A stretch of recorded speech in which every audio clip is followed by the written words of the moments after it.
Rama nggak sekolah? Izin, Pak. Izin ya sekolah? Benar. Diizinkan ya? Diizinkan. Alhamdulillah. Boleh tepuk tangan sekali lagi buat Rahma. Wah hebat kamu. Ya izin bertanya Pak, tapi saya mau nanya ke kakak-kakak yang lain dulu nih. Pendidikan, bukankah pendidikan itu harusnya tempat yang aman bagi semua orang yang ingin berkembang dan bertumbuh? Benar bukan? Betul. Tapi pada nyatanya itu belum terwujud Pak. Karena kasus perundungan sampai saat ini masih aja menghantui siswa-siswa yang di sekolah. Bahkan mahasiswa pun mungkin masih ada, ya kan? Dan khususnya bagi mereka yang cenderung berbeda dan terlihat lemah sama teman-teman yang lain. Dan jumlahnya nggak main-main Pak. 1 dari 3 siswa di Indonesia, di seluruh Indonesia itu pernah jadi korban bully. Dan bukankah keberhasilan bangsa juga dilihat dari keberhasilan pendidikannya? Gitu. Dan kenapa ini saya anggap penting? Karena seperti yang kita tahu tingkat literasi di Indonesia ini rendah ya Pak. Dan tingkat pendidikannya kalau kita bandingkan dengan negara lain itu masih rendah. Tapi jangan sampailah pendidikan karakternya juga lemah gitu Pak. Karena kan kalau banyak yang kasus perundungan artinya karakter-karakter siswa yang ada itu juga lemah Pak. Dan seperti yang kita tahu juga pemerintah udah ada aksi, itu udah kelihatan banget dan ada peraturan-peraturan juga tapi gitu-gitu aja Pak. Saya tidak melihat yang, karena teman-teman saya banyak ya kan Pak. Nah gimana nih pandangan Siap, Bapak? oke, sip. Makasih Rahma. Jadi persoalan kekerasan di sekolah itu tidak dianggap sebagai masalah pendidikan selama ini. Jadi kalau teman-teman tanya ke dinas pendidikan, ada tidak unit yang mengurusi kekerasan? Nggak ada. Nggak ada sama sekali. Kenapa? Karena tidak dianggap masalah pendidikan. Tapi kalau kurikulum masalah pendidikan. Kemudian ekstrakurikuler masalah pendidikan. Karena itu nomor 1, menjadikan itu sebagai masalah pendidikan. Yang terjadi selama ini dibiarkan, 1, didamaikan lalu nggak berbuat apa-apa. Itu intinya adalah dibiarkan. Yang kedua, dilaporkan polisi dan dianggap ini sebagai peristiwa kriminal. Betul tidak? Tapi tidak dianggap sebagai masalah pendidikan. Jadi yang kami akan kerjakan 1, dijadikan sebagai masalah pendidikan. Karena masalah pendidikan, maka dibuat unit khusus untuk pencegahan kekerasan, pencegahan perundungan di semua unit-unit pendidikan, termasuk dinas pendidikan. Tapi yang paling penting di ujungnya di sekolah, dibuat gugus tugas pencegahan kekerasan yang terdiri dari 1, siswa, siswanya harus ada, 2, guru, 3, orang tua, 4, ahli psikologi atau pendidikan anak. Yang kelima adalah unsur pemerintah daerah. 5 tuh.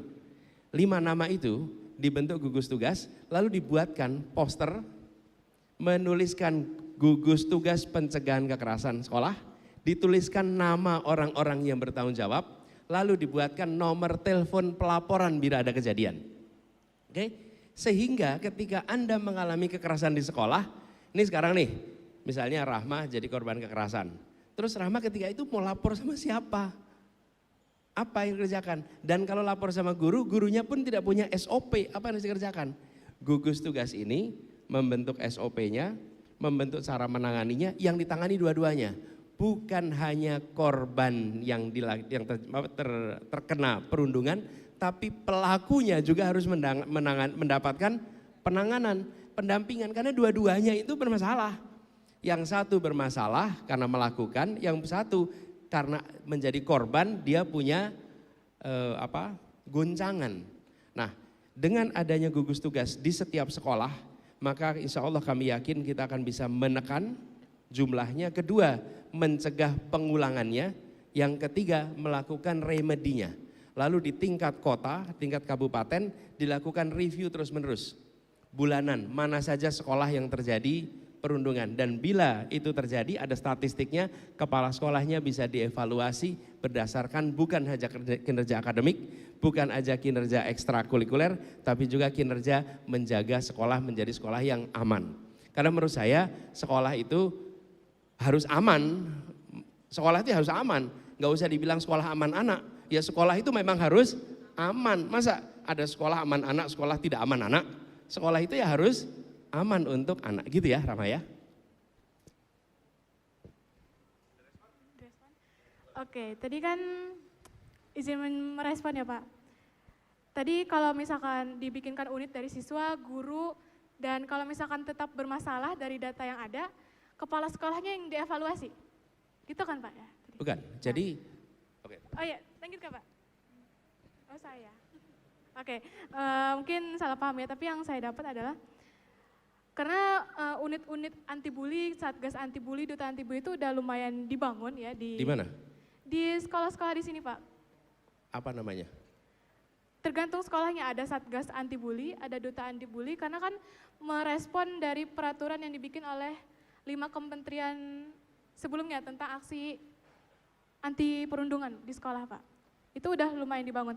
Tapi pertanyaannya lagi, bagaimana siswa, guru, dan unit-unit yang bersatu itu benar-benar menjalankan tugasnya. Karena terkadang, oh dibikin nih unit di suatu sekolah, ikut, ya udah gitu. Mungkin karena diimbal-imbalin hadiah atau gimana, ikutan doang Pak. Padahal tugasnya tidak dilaksanakan dengan baik. Salah satu masalah adalah tidak ada KPI, tidak ada evaluasi. Karena itu saya katakan harus ada evaluasi bulanan. Di mana letak terjadinya perundungan yang paling sering. Kapan itu terjadi? Dan kepala sekolah adalah pemimpin sebuah ekosistem pendidikan. Dia bukan pemimpin kegiatan mengajar, dia pemimpin ekosistem pendidikan. Kepala sekolah yang harus mengkoreksi itu. Dan bila kepala sekolah tidak bisa mengkoreksi, maka dia harus dievaluasi. Karena itu tugasnya pimpinan. Yang kedua, kepala dinasnya. Kepala dinas tidak boleh membiarkan kotanya menjadi kota yang penuh dengan perundungan. Kalau tidak, ya cari orang lain yang untuk memimpin di tempat itu. Supaya tidak ada perundungan. Karena ini adalah masalah pendidikan. Nah seringkali kita menganggap ini bukan masalah pendidikan. Jangan dievaluasi karena perundungan. Dievaluasi kalau kinerja pengajarannya buruk. Menurut saya tidak. Justru itu harus menjadi prioritas. Jangan sampai begini, orang tua melepas anak ke sekolah dan tidak yakin anaknya pulang dalam keadaan sehat. Kita harus membuat orang tua itu melepas ke sekolah dan yakin bisa pulang dalam keadaan sehat. Begitu Rahma ya. Oke. Rahma terima kasih. Sampaikan salam buat orang tuanya. Siap Pak. Hebat Anda sudah menjadi anak SMA yang peduli dengan persoalan-persoalan masyarakat ya. Terima kasih ya Rahma ya. Terima kasih. Wah, baru awal nih Pak, ditanya sama anak SMA Pak. Dia nanti 30 tahun lagi, bila maju pilkada, dia akan bisa menunjukkan rekam jejak peduli pada soal anak-anak muda. Dari masa muda. Boleh tepuk tangan. Ah, iya. Siap. Dia punya rekam jejak. Dia bukan sekedar anak muda yang memikirkan dirinya. Kan pertanyaan bukan tentang dirinya. Pertanyaan tentang orang banyak. Itu yang tadi saya katakan. Bangun rekam jejak Anda sejak muda. Dan Rahma sudah melakukannya. Siap, terima kasih. Oke, pertanyaan cukup menarik tadi Rama. Kita lanjut Bang ke teman-teman yang lain. Tadi sebelah sana, mungkin sebelah sini. Nah, kita atur aja lah biar cepat. 1, 1, 1. Ulang lagi, ayo. 1, 1, 1.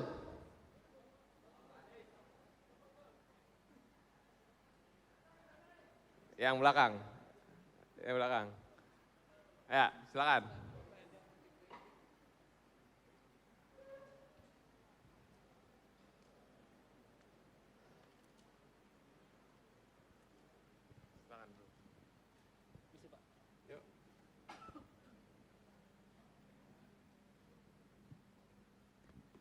Izin Pak, maaf grogi Pak lah. Namanya siapa? Ali Pak. Ali. Ali. Ya, Assalamualaikum warahmatullahi wabarakatuh. Perkenalkan nama ulun Muhammad Syarif Ali Alidrus. Pertanyaan saya sudah baca visi misi Bapak. Itu ada 8 agenda strategis yang Pak.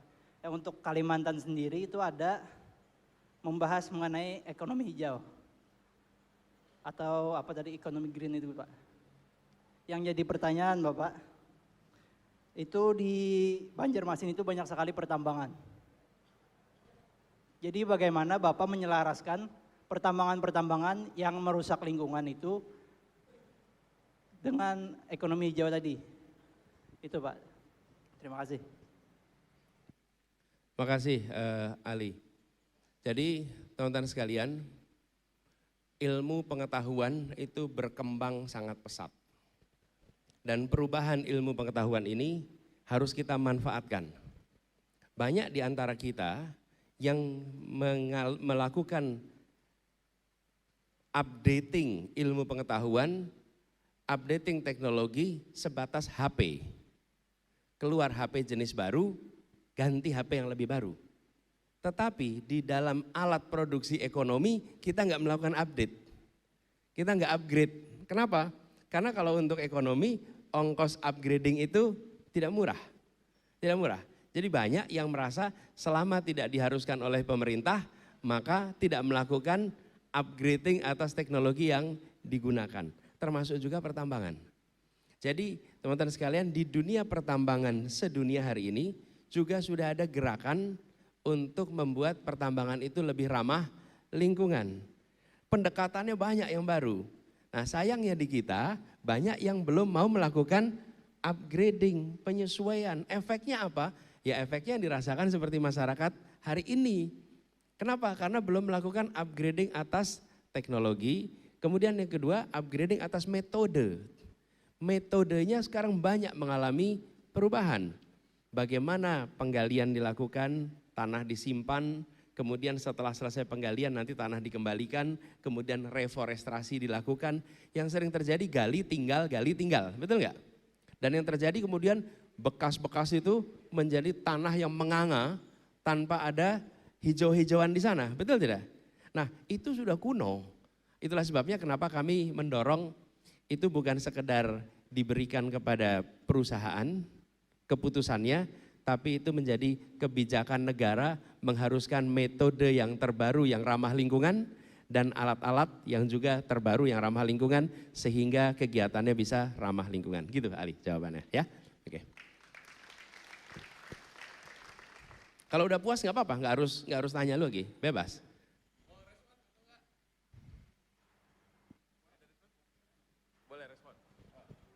Izin Pak, mungkin, ini, mungkin perusahaan-perusahaan yang udah lama gitu kan Pak, itu bagaimana Bapak mendekatinya, yang sudah ada bertahun-tahun sebelumnya, jadi bagaimana Bapak masuk ke dalam perusahaan tersebut ya, untuk bisa memperbarui tadi, mengupgrade ya. tadi. Sebenarnya begini teman-teman, pengalaman kami bertugas di Jakarta, swasta itu pada prinsipnya ikut pemerintah. Asal pemerintahnya mau memberikan ketegasan. Tapi kalau pemerintahnya tidak tegas, maka pemerintah ikut swasta. Karena itulah pemerintah harus tegas dalam soal lingkungan hidup. Saya beri ilustrasi nih ketegasan soal lingkungan hidup. Di Jakarta, di kawasan utara ada namanya kawasan Berikat Nusantara, di KBN.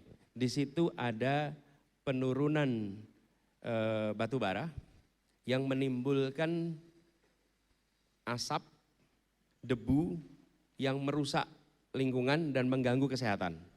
Lalu kami memberikan instruksi, peringatan sekali, 2 kali, lalu kami sampaikan, bila sampai peringatan 3 kali tidak diikuti, maka kami akan cabut izinnya. Dan mereka menganggap, enggak mungkin negara mencabut izin, karena kan ini sesuatu yang sangat strategis. Dan apa yang kami kerjakan? Kami cabut izinnya dan mereka selesai, tidak bisa beroperasi lagi. Pesannya apa? Pesannya apa? Jangan sepelekan keselamatan warga. Keselamatan warga itu prinsip nomor 1. Bila Anda mengganggu kesehatan anak-anak, mengganggu kesehatan warga, maka negara tidak akan kompromi. Nah, komunikasikan itu dengan baik, lalu kebijakan itu harus dikasih waktu, Ali. Tidak bisa begini, kami putuskan hari ini, Anda harus melakukan besok. Oh nggak mungkin. Kalau itu namanya hukuman, bukan ajakan untuk transisi. Mereka juga memerlukan waktu untuk melakukan transisi. Bicarakan baik-baik waktu transisinya sehingga terjadi recovery. Lalu yang sudah rusak, kerja bersama pemerintah dan swasta untuk melakukan recovery atas lahan rusak dan dilakukan reboisasi di tempat-tempat itu sehingga terbangun hutan kembali. Mimpi kami adalah jumlah lahan hutan di Kalimantan lebih banyak dibandingkan yang pernah ada dulu di tempat ini beberapa tahun yang lalu. Gitu ya, Ali. Ali, salam keluarga. Oke, terima kasih Mas Alif. tadi ngomongin soal ekonomi hijau. Nah, sekarang nih ayo mulai lagi kita bertanya. Bang Anies masih siap? Masih sanggup? Turun dulu teman-teman. Tadi sebelah sini, terus sana. Sinilah, dua ini ya. Biar aku lihatnya begini. Ayo. 1, 2, turun dulu tangannya. 1, 1, 1. Biru nih.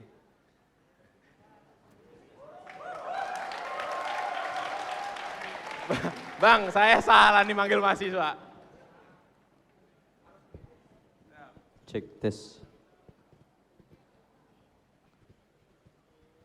Izin Pak Anies, sebelumnya forum ini nggak panas Mas Anies, nggak panas.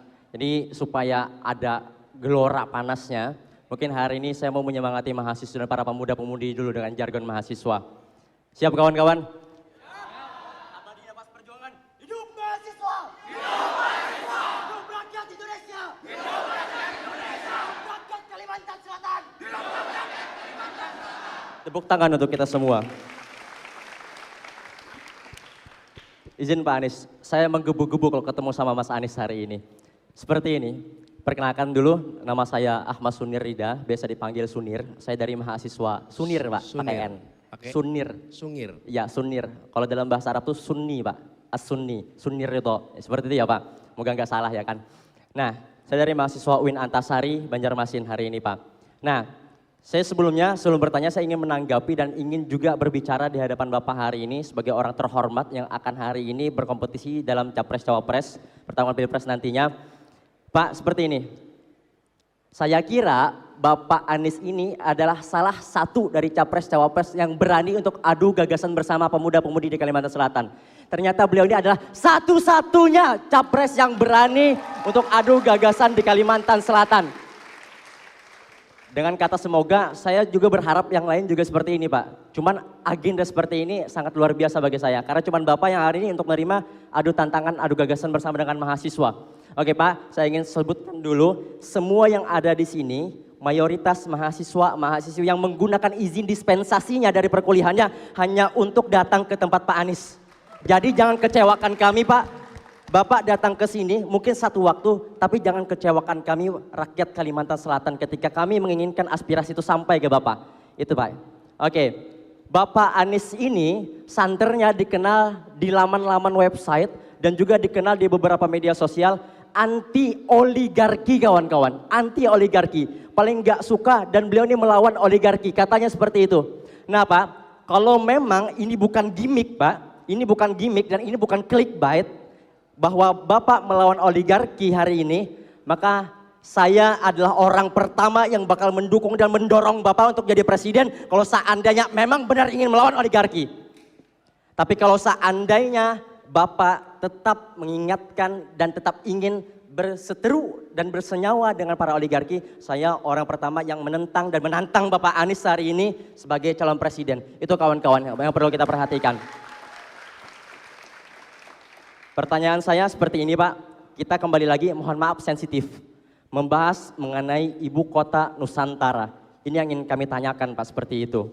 Jangan menggunakan bahasa yang generatif, jangan menggunakan tata kata karena beliau ini memang si ahli kata-kata kawan-kawan. Maka karena itu jangan gunakan bahasa yang jawaban setiap media sosial yang hari ini menawarkan untuk berbicara dengan Bapak mengenai IKN, itu selalu saja pasti jawaban Bapak bukan hanya IKN. Jangan IKN, tapi kota-kota kecil bisa menaik hingga menengah, menengah hingga besar. Jangan itu Pak, IKN ada di Kalimantan.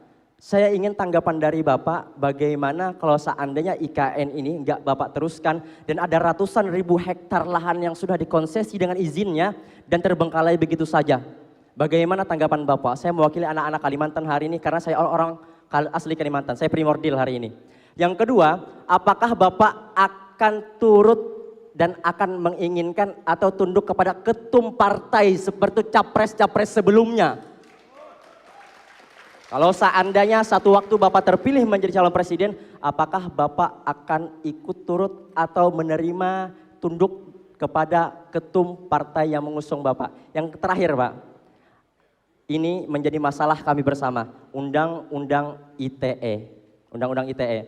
Akankah di 100 hari kerja Bapak Bapak akan membuka kembali pembahasan untuk mencabut Undang-Undang ITE karena hari ini mahasiswa kalau ingin beraspirasi mengadvokasikan permasalahan di Kalimantan Selatan selalu saja dicekoki. Itu Pak pertanyaan saya, tolong ditanggapi Pak. Sekian. Makasih. Makasih Bung Sunir. Jadi saya menyambut baik dan bahkan saya bilang kita itu ingin agar semua yang hendak dicalonkan itu ditanya apa saja. Kenapa? Ya karena nanti ketika berada di kepemimpinan akan berhadapan dengan urusan apa saja. Jadi jangan kemudian menghindari. Ada yang bisa kita jawab, ada yang kita bisa tidak jawab.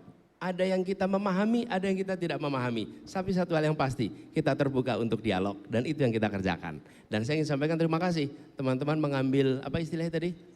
Izin dispensasi ya, satu. Dan yang kedua, tadi ada pertanyaan, apakah Anda akan melawan oligarki? Tidak. Saya akan melawan ketidakadilan, itu yang akan saya lawan. Oke? Kenapa? Saya tidak mau menjadi memusuhi satu pihak. Saya tidak memusuhi siapapun. Tetapi bila Anda melakukan hal yang tidak berkeadilan, maka tugas negara adalah menghadirkan keadilan. Jadi bukan subjeknya yang harus dilawan. Yang harus dilawan itu adalah prinsip ketidakadilan. Dan kita menyaksikan ada banyak ketidakadilan hari ini. Karena itu saya mengatakan perjuangan kami adalah menghadirkan keadilan. Dan dalam kami menggunakan istilah membesarkan yang kecil tanpa mengecilkan yang besar. Oke? Itu dalam semua prinsip. Menguatkan yang lemah tanpa melemahkan yang kuat. Dan itu yang harus kita lakukan. Tapi kalau kita sudah memutuskan saya mau melawan dia, maka kita jadi subjektif. Kita jadi diisi dengan kebencian. Kita bekerja dengan rasa marah. Kita bekerja dengan perasaan permusuhan. Republik ini sudah terlalu banyak permusuhan. Republik ini selalu banyak dipompa dengan emosi-emosi yang membelah. Karena itu saya katakan kita ingin menghadirkan keadilan, gitu ya. Lalu yang ketiga, IKN. IKN itu undang-undang, oke? Sudah ditetapkan sebagai undang-undang. Karena itu saya katakan sebagai undang-undang sudah jelas. Sekarang ada sumber daya nih, ada anggaran 400 sekian triliun. Mau dipakai untuk apa?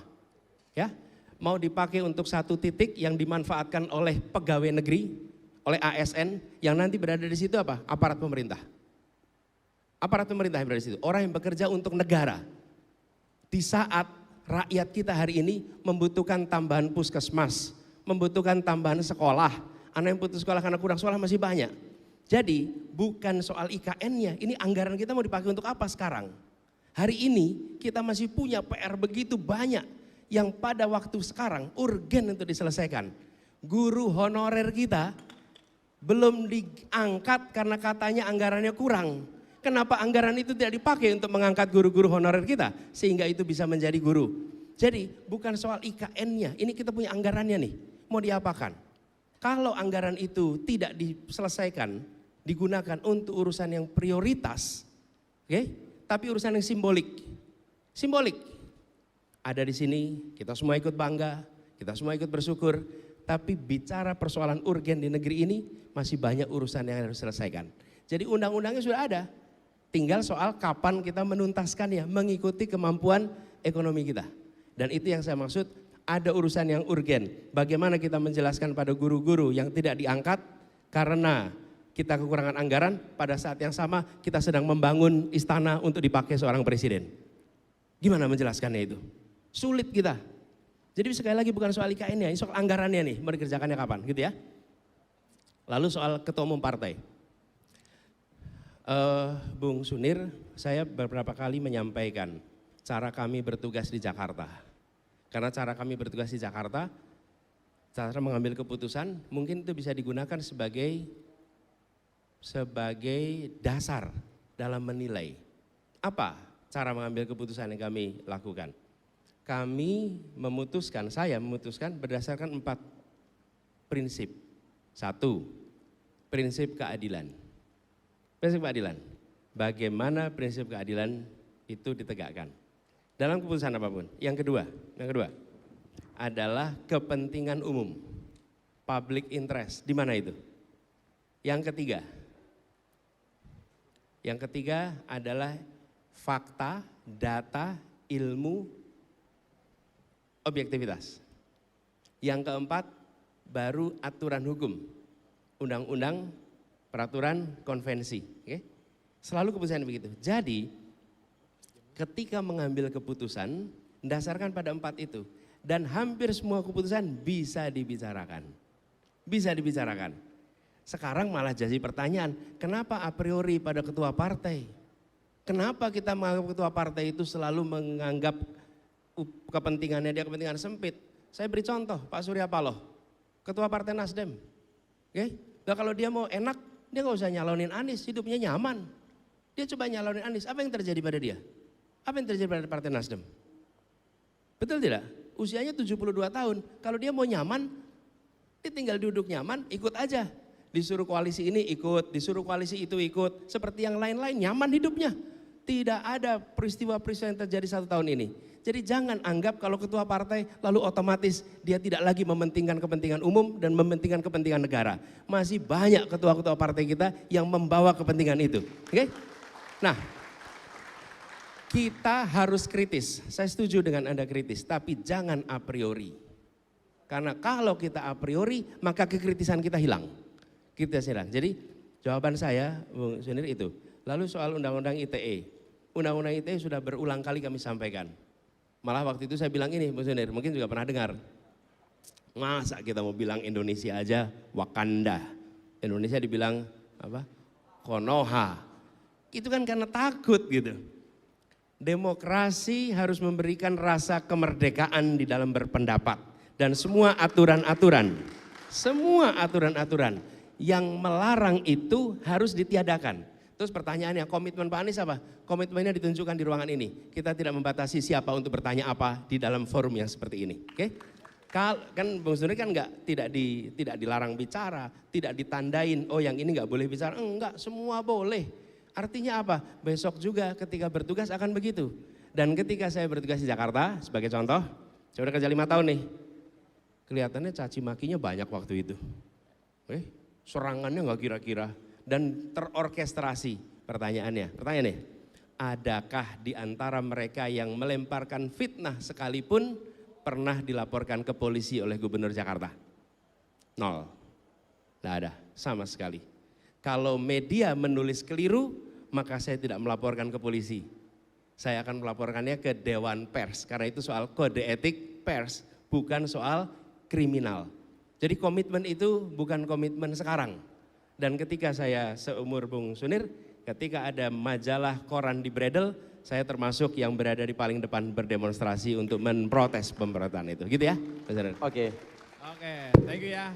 Tadi udah orasi, terus nambah satu pertanyaan buat teman-teman yang lain. Waktu yang panjangan. Pertanyaan 3 soalnya tadi. Siap.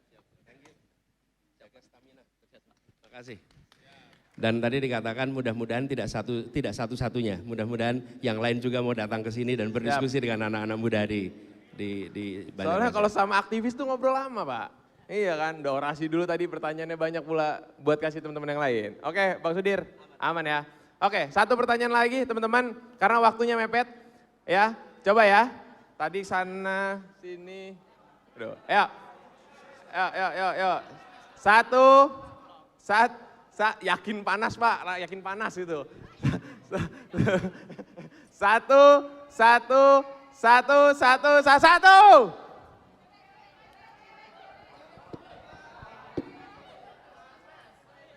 Ulang lagi. Ayo, Iya, yang perempuan kurang ya? Iya, perempuan belum ini. Anda kurang adil. Kasih 1, dong 2, 1, perempuan berarti. Nah, jatahnya perempuan nih. Gender balance. Ayo, 1. Perempuan ya. Perempuan ya. Ayo, Mbak. Ya, silakan, Mbak. Mbak, Mbak ini depan. Mbak ini depan. Ayo. Silakan, Mbak. Mbak, singkat ya, Mbak, biar waktunya efisien dan efektif. Ayo, Mbak, silakan. Wah, bawa buku nih, Pak, budaya ilmu, Pak. Tambah berat kali nih diskusi ini nih. Oh, ada titipan, boleh. Iya, dikasih ke Bapak. Pian itu tamu, Pak. Oke, siap. Pegang mic-nya, ya. Silakan. Singkat ya. Waktunya mepet. Yuk. Assalamualaikum warahmatullahi wabarakatuh. Salam sejahtera semua. Jadi perkenalkan, nama saya Nur Aini. Saya mungkin di sini akan menyebutkan ikatan organisasi saya. Saya berasal dari organisasi Ikatan Mahasiswa Banjarmasin. Mungkin akan mewakili para perempuan yang di sini yang tidak maju ataupun para mahasiswa-mahasiswa yang tidak sempat maju. Jadi di sini saya akan mempertanyakan Bapak. Sebelumnya pertanyaan ini, nama saya Nur Aini. Nur Aini. Jadi sebelumnya saya pernah mempertanyakan ini di depan Wakil Ketua DPRD Kota Banjarmasin dan mungkin pernah saya pertanyakan pula di depan mahasiswa-mahasiswa Ikatan Organisasi Banjarmasin. Mungkin sudah sangat struktural, ini adalah tentang pendidikan Bapak. Saya notabene adalah mahasiswa pendidikan khususnya. Nah di sini pun saya mungkin nanti ketika lulus punya pemikiran sama seperti mahasiswa-mahasiswa pendidikan yang tidak ingin mungkin menjadi guru. Karena apa? Karena kita lihat gaji atau honorer yang ada di Indonesia itu mungkin tidak sesuai dengan rata-rata. Bahkan ada pula yang mengatakan bahwa pendidikan di Indonesia kita tidak hanya mendidik anak-anaknya, akan tetapi juga mendidik orang tuanya. Karena kenapa? Karena kebanyakan orang tua tidak paham bahwa guru yang mendidik anak, juga akan berpengaruh besar terhadap pendidikan yang ada di rumahnya. Nah, jadi di sini saya pertanyakan, bagaimana jika Bapak suatu saat atau sekarang pun menjadi orang yang nomor 1 di Indonesia atau presiden, semoga. Jadi saya akan bertanya bagaimana Bapak menghadapi tentang gaji honorer yang sudah bertahun-tahun lamanya pendidikan di Indonesia mungkin akan mengalami keterlambatan dibanding negara lain. Kita tidak membedakan negara kita dengan negara lain karena negara kita berdiri dengan kemerdekaan sendiri. Mungkin itu Pak. Dan kemudian ulun persingkat saja mungkin karena waktunya sedikit. Di sini saya akan menegaskan kembali tentang kebijakan Bapak bagaimana tentang penenggelaman kapal yang telah Ibu Susi lakukan. Apakah akan Bapak lanjutkan atau tidak? Itu mungkin akan dijawab mungkin sesingkat-singkatnya. Namun yang pendidikan tadi saya mohon dengan harapan yang sebesar-sebesarnya karena saya adalah mahasiswa pendidikan dan mungkin ada mahasiswa-mahasiswa di sini yang mewakili pertanyaan saya mohon bantuannya Bapak di sini. Oke, terima kasih Bapak. Ya, jawaban singkatnya ya akan dilakukan proses untuk mereka bisa diangkat, oke? Sehingga mereka bisa memiliki gaji yang jelas. Dan saya melihat memang guru kesejahteraannya masih sangat terbatas. Oke? Dan ini adalah tanggung jawab kita. Kami melihat begini, kita bilang Indonesia ingin pendidikan maju, bagaimana kita berharap itu maju? Kalau kita tidak mau memberikan penghargaan yang layak. Dan penghargaan layak itu apa sih? Supaya guru itu tenang di rumah. Dia tidak perlu mencari sampingan-sampingan. Kenapa? Karena sebagai guru dia bisa konsentrasi mendidik, kebutuhannya terpenuhi. Itu yang tadi saya sampaikan pada Bung Sunir. Bagaimana kita menjelaskan kita punya guru-guru ini tidak diangkat kenapa? Anggarannya nggak cukup. Nah anggarannya nggak cukup, terus kita pakai untuk melakukan sesuatu yang tidak berdampak pada semua orang.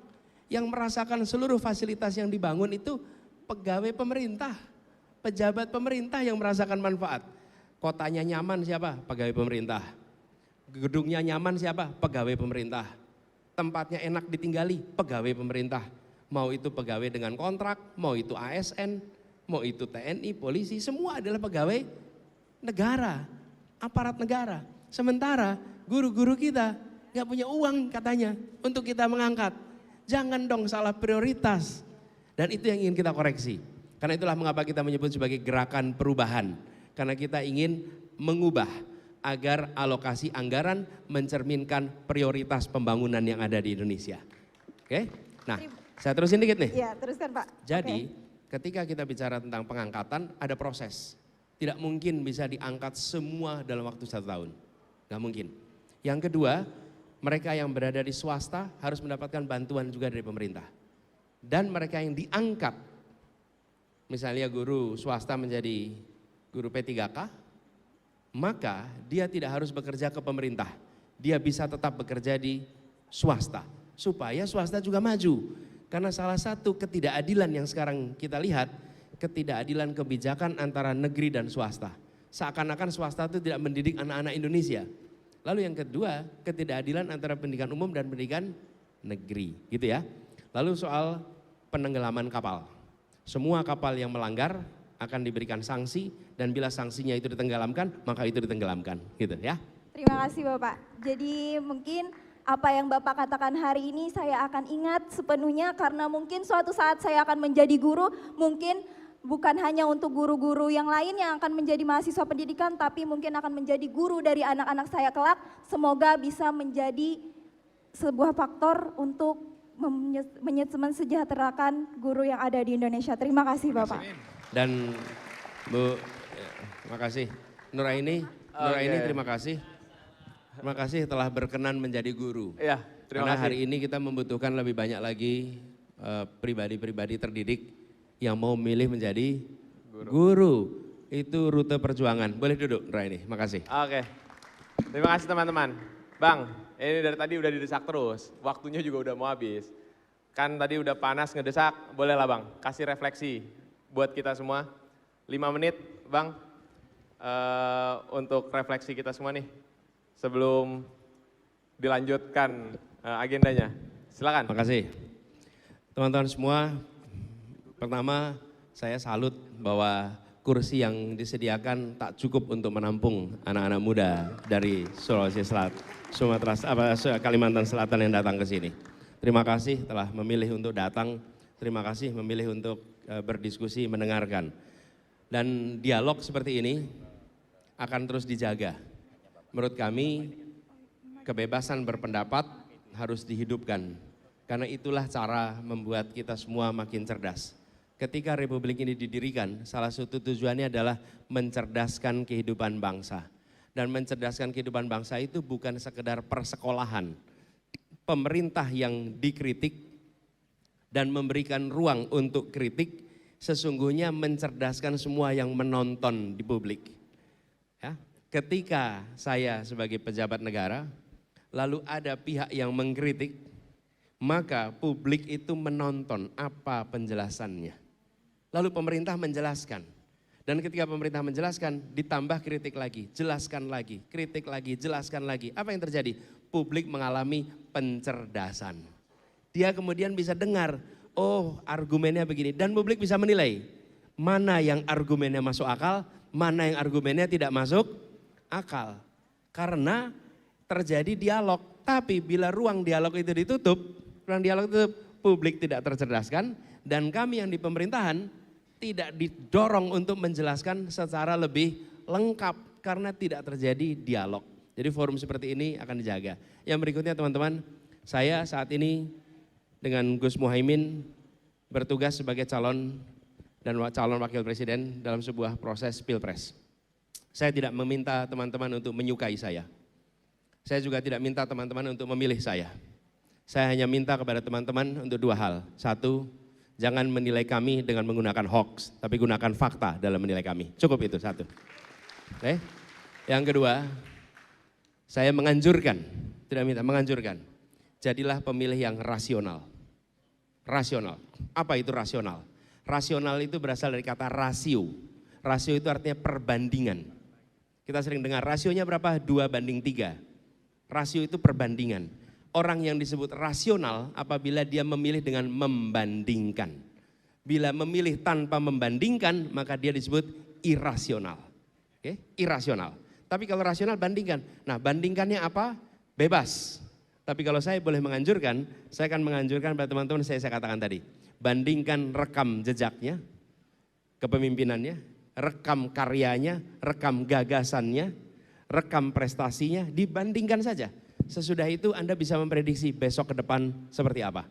Karena perilaku di masa depan ditentukan oleh perilaku di masa lalu. Jadi saya menganjurkan pada teman-teman itu. Yang kalau boleh terakhir teman-teman, di Kalimantan Selatan ini potensinya besar sekali. Kita berharap ini yang kami satu-satunya dikerjakan. Dalam visi misi kami, kalau boleh saya sampaikan, satu-satunya visi misi yang buat 2 area. Visi misi yang lain itu per sektor. Sektor ekonomi apa, pendidikan apa. Kami membuatnya sektor dan wilayah. Bukan hanya sektor, tapi wilayah. Untuk Sumatera apa yang dibutuhkan, untuk Jawa apa yang dibutuhkan, untuk Nusa Tenggara apa yang dibutuhkan, untuk Sulawesi apa yang dibutuhkan, untuk Papua apa yang dibutuhkan, dan untuk Kalimantan apa yang dibutuhkan. Sehingga kita tidak menganggap Indonesia itu Jawa semua. Dan tidak menganggap Indonesia itu sama semua. Dan tidak menganggap desa di seluruh Indonesia itu sama dengan desa di Jawa saja. Tidak, desa itu beda-beda. Kalimantan ini punya keunikan tersendiri. Saya bekerja di Kalimantan sejak tahun 94, pelatihan-pelatihan anak-anak muda di pedalaman Kalimantan. Dan ketika kami mengerjakannya di Tenggarong tahun 94, 95, pada saat itu banyak peserta itu datang dengan perjalanan pakai kapal 4 hari, 5 hari.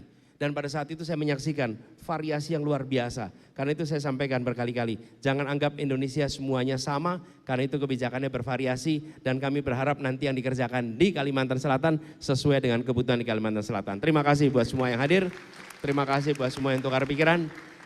Semoga diskusi ini memberikan hikmah bagi semuanya dan jangan pernah khawatir dengan dialog. Karena teman sesungguhnya nih, lawan debat adalah teman berpikir. Terima kasih. Oke, terima kasih Bang Anies sudah mampir ke Banjarmasin dan sudah mau didesak dengan anak muda Banjarmasin. Beri tepuk tangan sekali lagi teman-teman. Oke, kalau kayak gitu, saya Haris sebagai pembawa acara kali ini. Sampai berjumpa di Desak Anies di kota-kota kalian. See you. Assalamualaikum warahmatullahi wabarakatuh.